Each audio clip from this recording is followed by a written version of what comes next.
From the Gospel according to Mark, chapter 8, verses 1 to 10. In those days when there again was a great crowd without anything to eat, Jesus summoned the disciples and said, "My heart is moved with pity for the crowd, because they have been with me now for 3 days and have nothing to eat. If I send them away hungry to their homes, they will collapse on the way, and some of them have come a great distance." His disciples answered him, "Where can anyone get enough bread to satisfy them here in this deserted place?" Still he asked them, "How many loaves do you have?" They replied, 7. He ordered the crowd to sit down on the ground. Then taking the 7 loaves, he gave thanks, broke them, and gave them to his disciples to distribute, and they distributed them to the crowd. They also had a few fish. He said the blessing over them and ordered them distributed also. They ate and were satisfied. They picked up the fragments left over, 7 baskets.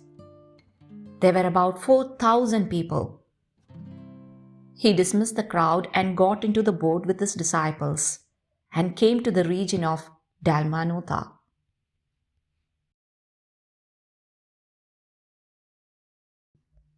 In facing the crowd who follows him and, so to speak, won't leave him alone, Jesus does not react with irritation.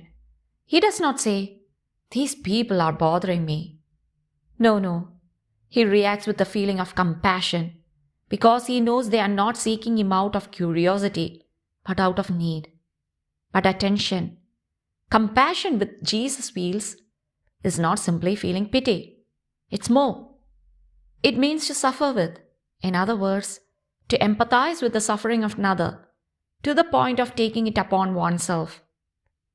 Jesus is like this. He suffers together with us. He suffers with us. He suffers for us. And the sign of this compassion is the healing of countless people he performed. Jesus teaches us to place the needs of the poor before our own. Our needs, even if legitimate, are not as urgent as those of the poor, who lack the basic necessities of life. We often speak of the poor, but when we speak of the poor, do we sense that this man or that woman or those children lack the bare necessities of life? That they have no food, they have no clothing, they cannot afford medicine. Also that the children do not have the means to attend school. Whereas our needs, although legitimate, are not as urgent as those of the poor who lack life's basic necessities.